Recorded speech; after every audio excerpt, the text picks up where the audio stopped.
Eu queria só agora entender essa questão, essa relação com Deus. Logo no começo do programa eu perguntei exatamente isso, né? Qual era o ser humano mais próximo do divino que vocês consideravam. Então o que eu queria entender de vocês? O que nos aproxima e nos conecta com o divino e o que nos afasta na visão de vocês dois. Então, conexão com o divino e o que nos afasta. Eu já vou ter uma resposta divino. Pronta aqui aí. Vamos lá, começa você. Sabe o que me aproxima de Deus? Uhum. Eu mesmo. Se eu olhar pra mim e perceber meus erros e meus acertos, eu vou automaticamente me aproximar cada vez mais do todo.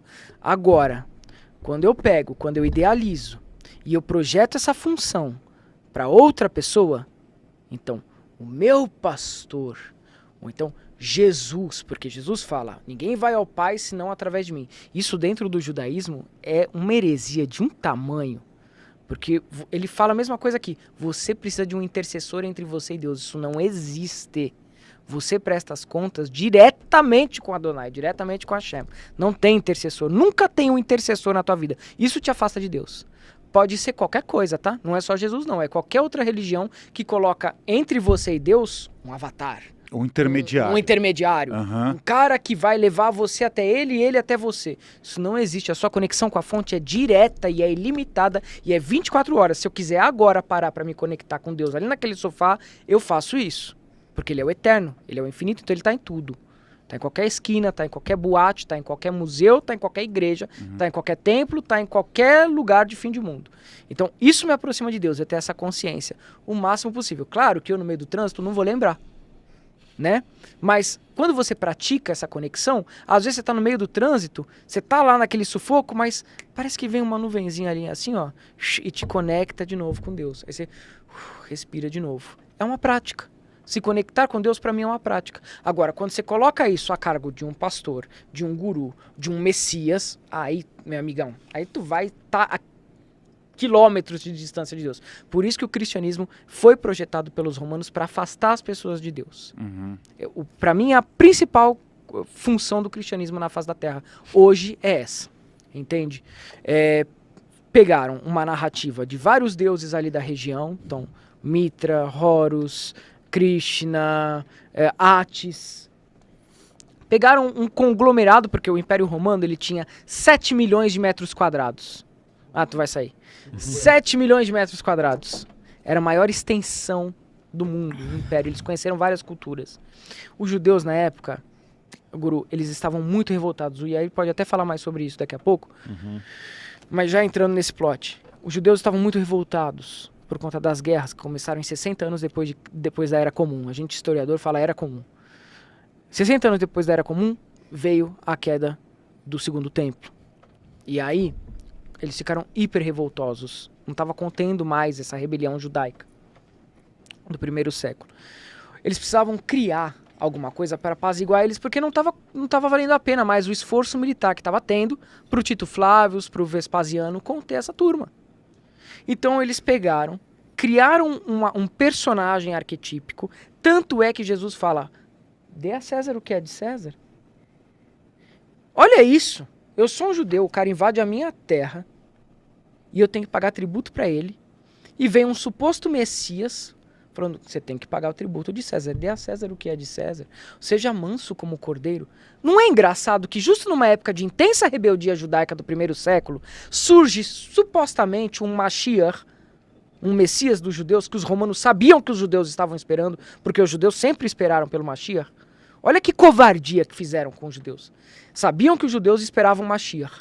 Pegou um arquétipo, que é uma coletânea de vários deuses da época, solares, Atis, Mitra, Horus, Osíris, tanto que a história de Jesus é o tempo inteiro essa questão que surge a partir do ressurrecto, que Osíris foi ressurrecto, Mitra foi ressurrecto, Krishna foi ressurrecto. Pego, os judeus estão esperando o Messias, já sei como acabar com essa guerra, já sei como acabar com essa rebeldia. Tá aqui, ó. Tem o Joseph Atwill, que é um dos maiores historiadores do mundo que falam isso, Richard Carrier que fala isso. São vários historiadores. O Rodrigo Silva fala que isso não existe. A maioria dos historiadores hoje falam sobre isso. Você quer acreditar em Jesus como um símbolo? Faz bem pra você? Beleza, cara. Mas não vem com essa historicidade de que Jesus existiu. Porque eles pegaram os judeus que estavam esperando ali no primeiro século pelo Mashiach dele, que eles sempre oraram pedindo a Mashiach, criaram esse personagem, falou, ó, tá aí, ó, o Mashiach de você tá aí, ó. Tá pedindo pra vocês ficarem quietinhos, pra vocês serem mansos, darem a outra face. Falou que rasgou o véu do templo, ninguém precisa seguir mais a Torá. Não é isso, Yair? Não. Ninguém precisa seguir mais a Torá. Por que vocês vão seguir a Torá? Eu sou a verdade, eu sou a vida. Esquece lei de circuncisão, o Brit. Esquece, isso aí é putz, caiu. Esquece essa questão aí de tudo que os judeus falam. Esquece essa questão dos sábios, que já traziam esse conhecimento há centenas e centenas, há milhares de anos. Eu sou a verdade, eu sou a vida. E eu tô falando pra vocês, fiquem quietos, sejam mansos, sejam cordatos, dê a César o que é de César. Eu vou passar aqui uma cagação de regra pra vocês seguirem e vocês calam a boquinha. E foi o que aconteceu. O cristianismo começou a se expandir, se expandir, se expandir. Segundo alguns sábios do Talmud, os cristãos eles têm essa linhagem de Esaú, que é uma linhagem edomita, que são de conquistadores, de pessoas que têm sede de sangue. Então, essa é a minha resposta para o que te afasta de Deus. Ter crenças limitantes, ter um Messias inventado. E aí eu não estou falando que a pessoa não pode acreditar no símbolo de Jesus, não. Mas ela tem que acreditar como o budista acredita no Buda. Ele sabe que o budista não é histórico, que o Buda não é histórico. Ele sabe que o Krishna também não é histórico. Todas as outras religiões, elas se conformaram. Falaram assim, não, os nossos personagens, eles são metafóricos, eles são simbólicos. O cristão não. Ele quer implantar uma teocracia validando esse discurso de que o Jesus dele é histórico e que você tem que seguir. Senão você não tem Deus. Criou-se uma narrativa aqui no Brasil, e aí, que se você não tem Jesus, você não tem Deus. Eles associaram uma coisa com a outra e isso é catastrófico. Porque como é que ficam os umbandistas? Os umbandistas nunca bateram na minha porta e falaram assim, ó, Oxalá é histórico. Eles sabem que Oxalá não é histórico. Eles sabem que Ogum não é histórico. Eles sabem que são forças da natureza. Eles são símbolos. Eu acho que... É isso. Eu acho que as crenças, elas são, claro, muito importantes para aproximar ou afastar de Deus, né? Crenças limitantes ou não. Mas eu acho que, às vezes, mais do que crenças, os atos importam mais, né? Então, quando o Ale perguntou, eu diria que duas coisas são o que mais aproximam uma pessoa de Deus. A primeira delas, eu diria que humildade, no sentido de a pessoa realmente não pôr ego nas coisas, não achar que ela é o centro do universo, não agir com arrogância, com prepotência, né? E um segundo termo, eu diria assim, uma pureza. Só contextualizando um pouco, porque pureza pode ser um termo muito mal compreendido, né? Principalmente depois de nazismo e essas teorias, não tem nada a ver com isso. Uma pureza no sentido de intenções, uma pureza de você tentar ser você mesmo, de você tentar ser autêntico, e você... É quase, de novo, no sentido de humildade, você não ficar com ego, né? Tentando ser o que você não é, tentando ficar usar maquiagens e fantasias... Ser muito quem você é, tentar buscar sua essência, sua origem, o seu eu mais verdadeiro, né? Então, quando você vai com humildade e com pureza, eu acho que você se conecta muito com o divino, porque você encontra esse divino em você mesmo. E aquilo que tu vai fazer a partir da tua verdadeira vontade, que é uma coisa que o Crowley falava, inclusive, quando você faz algo que é da tua verdadeira vontade, não é nenhuma questão de escolha, é expressar aquilo que está dentro de você. Exato. E é divino isso. Exatamente. Não tem mais essa questão de, eu estou fazendo porque eu estou num mecanismo de troca egóico. Exato. Eu estou fazendo porque o meu espírito me alimenta a partir disso que eu faço. Eu acho que ninguém precisou te dizer o que fazer, você não, como não, você falou, é uma você não coisa precisou natural. de alguém te ensinar, te doutrinar. Você encontrou essa vontade em você, esse desejo em você. É o que a gente faz. Você está manifestando o que você quer. Pra mim, eu vivo essa verdadeira vontade no templo, aqui nos podcasts, eu acho que você também. A gente sente que isso não é uma troca de ego. Eu poderia trabalhar com qualquer outra coisa, cara. Não. Estaria com muito mais dinheiro, inclusive. É incrível, é uma coisa que parece que te puxa, te faz acordar de manhã e você fala, eu tenho que fazer isso. Você teria mais dinheiro, mas não sei se teria mais qualidade de vida. Não, e nem mais conexão. Exato.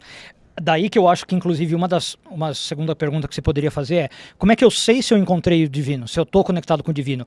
E é essa felicidade, essa sensação de que eu estou onde eu devia estar, eu estou fazendo o que eu precisava. Você se sente pleno, você se sente realizado, você se sente feliz. Com certeza, graças a Deus. Então é isso que ele falou. Tá, eu poderia estar fazendo uma outra coisa, uma profissão mais rentável, poderia estar morando em outro país, sim. Mas eu não sei se seria o meu ego, se seria uma fantasia, se seria artificial, não seria puro e não seria humilde nesse sentido. Então, não seria divino, não estaria conectado com o divino. Se você está fazendo com humildade, com pureza, você está conectado com o divino, você se sente mais feliz, mais realizado, você tem qualidade de vida. Materialmente, não necessariamente, tá? Melhora até a saúde, cara. Você consegue tirar energia para fazer as coisas. Com certeza. Porque tem alguma coisa que te alimenta, é o teu chefá. Exatamente. Eu sinto muito isso. Às vezes eu me desgasto, às vezes eu fico puto, mas não sei, tem uma coisa que me empurra, cara, tem uma coisa que me sopra, e eu vou e eu faço podcast, eu vou pro templo e eu dou aula, você também dá aula, você sabe o que é isso. É um prazer que não é só por mamon, não é só o dinheiro, é um, sei lá, é muito transcendente, cara, é louco, o negócio é louco. Mas é que no final das contas, uma coisa acaba se relacionando com a outra. Claro. Porque tudo isso acaba virando prosperidade. Exato. Que, Sim. materialmente falando, Sim, Exato. sim. dentro dessa nossa fiscalidade, é isso. Sim. Tem uma frase do Confúcio que eu adoro que ele fala: trabalhe com o que você gosta e você não terá que trabalhar um só dia da sua vida. Né? É basicamente isso. O Confúcio, o Yair trazendo oriental aí, ó. Pois é, né? E aí também é cultura, você vê? Mas é isso. A prosperidade, ela pode ser medida de muitos jeitos, né? A gente fala isso na Kabbalah. Uma delas é o mundo Asiá, que a gente chama, claro, é o mundo material. Então, se você tem 10 mil na conta, 100 mil na conta, 1 milhão na conta. Esse é um tipo de prosperidade. Mas existem as prosperidades da alma, a prosperidade emocional, a prosperidade intelectual. São vários prazeres, né? Claro. Vários Quantas pessoas vocês não conhecem, talvez, que têm prosperidade material, mas não têm outras prosperidades. Né? São pessoas infelizes no nível emocional. É que são aí pessoas... já não é prosperidade, né? Exatamente. Não tem tesão. Então ela tem dinheiro, mas ela não tem outras prosperidades. Então, vale a pena esse tipo de prosperidade? Né? Entende? Então, isso é a verdadeira vontade. E o Crowley falava, sucesso é a tua prova. Quando você quer saber se você está seguindo alguma coisa espiritualmente realmente real, sucesso é a tua prova. Não só sucesso monetário, como colocou o Yair, mas sucesso em todas as instâncias, psicologicamente falando, afetivamente falando, fisicamente falando. Muita gente acha que, academia, cuidado físico, isso não é espiritualidade. Isso é, às vezes, até mais espiritualidade. Claro. Porque para você poder cuidar do teu corpo e não deixar ele cair no mecanismo da nova ordem, por exemplo, que está te empurrando o tempo inteiro um supositório de gordura trans e de tudo que vai afetar você de forma psicologicamente, porque o açúcar é o maior inibidor da inteligência. Você viu que ele já tocou minha Coca-Cola aqui algumas vezes, né? Então, mas pequenos prazeres podem. Mas assim, senão a gente fica paranoico também. Mas cuidar do corpo é uma coisa que eu falo pra todo mundo. O verdadeiro yogi, o verdadeiro espiritualista é corpo e mente. Não existe isso, é só mente. Não, só espírito. O corpo, ele é muito importante, porque o corpo manda sinais pro espírito. O que adianta eu cuidar do espírito e ter uma pedra no rim? Essa pedra no rim vai mandar me trazer ódio, vai me trazer inquietação espiritual, eu não vou conseguir estudar a espiritualidade, eu não vou conseguir meditar. Que porra de espiritualidade é essa? 50%? Tem uma praga Yiddish que eu tô lembrando. A cultura Yiddish é a cultura dos judeus do leste europeu, né? Principalmente ali no século 17, 18, 19. E a cultura Yiddish ela é conhecida por ser muito mordaz, assim, muito ferina, né? Então ela tem uns provérbios muito interessantes, um humor muito interessante, o humor judaico é muito conhecido, e tem umas pragas, quando você quer, né, amaldiçoar alguém bonito, você usa uns provérbios, umas pragas Yiddish. E tem uma que vai mostrar exatamente isso, que ela fala basicamente o seguinte, não estou direcionando para ninguém, mas só para falar. Ela diz o seguinte, olha, tomara que você tenha uma mansão, que nessa mansão você tenha 1000 quartos, em cada um desses quartos 1000 camas, e que em cada cama você caia com uma doença diferente. Então, tá te dando a prosperidade pra ela mesmo te devorar. Basicamente é isso que você fala. Então o que adianta você ter uma mansão com 1000 quartos, com 1000 camas, e em cada cama você cair com uma doença diferente? Nossa, fantástico. O que você tá falando? Você vai ter riqueza material, mas você não vai ter saúde, você não vai ter qualidade de vida. É o que a gente tá dizendo. O que adianta essa prosperidade se eu não tenho a outra prosperidade? Né? Uma prosperidade de alma, uma prosperidade de vida. Não adianta. Eu preciso um holístico, né? Uma prosperidade que abarque o todo. Né? Eu achei que ia ser diferente o desfecho dessa. Qual que você achou que ia ser? É uma piada, no caso? Não, é uma praga mesmo. Uma praga. Pra se desejar. Aliás, sempre. O judaísmo tem vários sortilégios, né? Vários. O judaísmo é ferino nisso. Desde a época do Talmud, já em aramaico. Os profetas ficavam no topo do monte, assim, ó. Você tem na Bíblia alguns, né? A passagem que Moisés fala, olha... Quando na hora da guerra, irmão, ó, só magia negra. 6 magos, olha, você tá me influenciando. 6 anciãos num monte, 6 anciãos no outro, e o povo ia passar no meio. Uns iam dar bênçãos, os outros iam dar maldições, né? Você tem essa ideia. Isso não foi diferente na África. Quando você tinha a guerra dos tribais, você tinha os sacerdotes de um lado, principalmente na cultura bantu. E no outro lado você tinha os outros sacerdotes também. Sabe o joguinho de RPG? Não vai os caras com as espadinhas e atrás ficam uns maguinhos tacando magia? Isso é histórico. Isso é histórico. O judaísmo não é essa mãozinha no rosto, essa coisinha lindinha. Passa a mão o tempo inteiro só... Não. Quando você tem um inimigo, e esse inimigo, preste atenção, não é uma coisa egóica, tá? Eu não tô amaldiçoando alguém porque eu não fui com a cara da pessoa. Esborrou em mim ali e eu não gostei. Não. Porque é um Derrubou inimigo. sua mão. É um inimigo. Um inimigo, É. Hashem fala, te protejas do teu inimigo. E amaldiçoa o teu inimigo. Você tem a passagem, por exemplo, os De filisteus dar nas pedras. roubam a arca de Deus, né? Eles levam lá pro templo deles, é o Dagon, um peixe enorme, um peixe, Da Suméria. um deus peixe, né? Isso foi E aí, Deus. por eles roubarem, todos eles são amaldiçoados ali com uma praga, né? Tipo umas bolhas no corpo, não sei o quê. E eles percebem que é o deus hebraico atacando, eles devolvem a arca de Deus rapidinho, né? Porque percebem isso. Só o que eu colocaria aqui, que é uma pergunta interessante teológica, é o quanto eu posso chamar isso de magia, de milagre, de Deus intervindo, né? Porque se é Deus, a gente não chamaria de magia no judaísmo. Mas o Vic está chamando de magia. Mas tem, claro, essa questão. Quando é o meu inimigo me fazendo mal, eu posso, inclusive, usar de forças, vamos chamar, sobrenaturais, né? E atacar. Falamos aqui do Egito, né? Morte dos primogênitos e sangue, gafanhotos e pragas, para que esse inimigo pare de me atormentar. Inclusive o pessoal fala muito isso. Ele fala assim, Vicky, você de tradição judaica, né, tá resgatando isso. E como é que você faz magia para inimigo, né? Aí, perdão da expressão, mas como é que você movimenta energia para o seu inimigo? Porque o judaísmo não é só paz e amor. Eu falo, se é meu inimigo, não é uma inimizade. Uma inimizade é alguém que eu tenho uma certa antipatia. Um inimigo é alguém que sou eu ou ele. É a minha família ou a dele. Então, Mas você tem inúmeros... Você tem inimigos? Tenho. Eu vi que Claro não, que tem. imagina. Claro que tenho. Tenho Nenhum. inimigos que, inclusive, já me ameaçaram de morte inúmeras vezes. Todos os dias eu sou ameaçado por um miliciano diferente, graças a Hashem. Não, Então, mas eles porque eu agradeço também. Eu gosto de ter esses confrontos, porque isso me valida. Isso mostra que eu tô chegando onde eu quero chegar. Então, esses inimigos que eu tenho, eu amaldiçoo, sim, e sem um pingo de consciência pesada. Estou fazendo por Deus, estou fazendo para que seja estabelecida, estou fazendo por Deus. Estou fazendo porque a Hashem me orientou. Porque se não for eu, ele vai chegar, vai passar por cima de mim, vai passar por cima da minha família, vai fazer algum prejuízo aos meus parentes, aos meus familiares. Eu não quero isso. Deus não me instruiu assim. Eu não sou cristão. Eu nunca nasci cristão, eu nunca tive nada com cristianismo de dar outra face. O tempo inteiro eu resolvi meus problemas. E eu só castigo, eu só levanto uma mão para fazer uma kizumba, uma magia, quando realmente transcendeu a categoria do diálogo. Quando não tem diálogo, porque pergunta para elas. Eu tento, eu chego na pessoa, eu mando mensagem, eu falo, irmão, o que você tá querendo comigo? Qual que é o seu problema com a minha cara? Se for um motivo lógico, vamos discutir. Agora, quando a pessoa passa dos limites, eu castigo sim. Eu ia pontuar isso. Longe de mim querer dizer como você age ou como você lida com seus inimigos. Né? Não, pode dar sua opinião, por favor. Não, eu vou dar, mas não quero dizer como... O Yair é um poço de candura, cara. Eu não quero dizer como o Vic lida com os inimigos dele. O Yair, ele deve estar sentindo minha aura, ele tá falando, nossa, tá quente. Puxa, cheiro de enxofre, mano. Não, eu só diria que no judaísmo é importante, né? Porque aqui pode talvez parecer que eu vou falar que é só para lidar com dificuldade com os inimigos. Não, eles entenderam. Eu ia dizer que é isso. Eu acho que primeiro é importante a gente tentar as vias, digamos, mais normais, diplomáticas, né? Se conversa, achei muito legal você falar isso.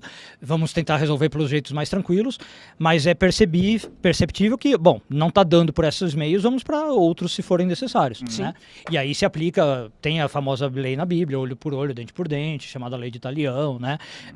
E que ela também não precisa ser posta literalmente como o Vitor Não é falou. sempre, mas às vezes Às precisa, vezes vai ser mano. um ressarcimento financeiro, vai ser uma outra coisa. Não é porque, você tirou meu olho, eu vou tirar seu olho, né? Sim. Mas que precisa, às vezes, ir para um lado esquerda, que a gente chama de gevurá, né? Vai precisar.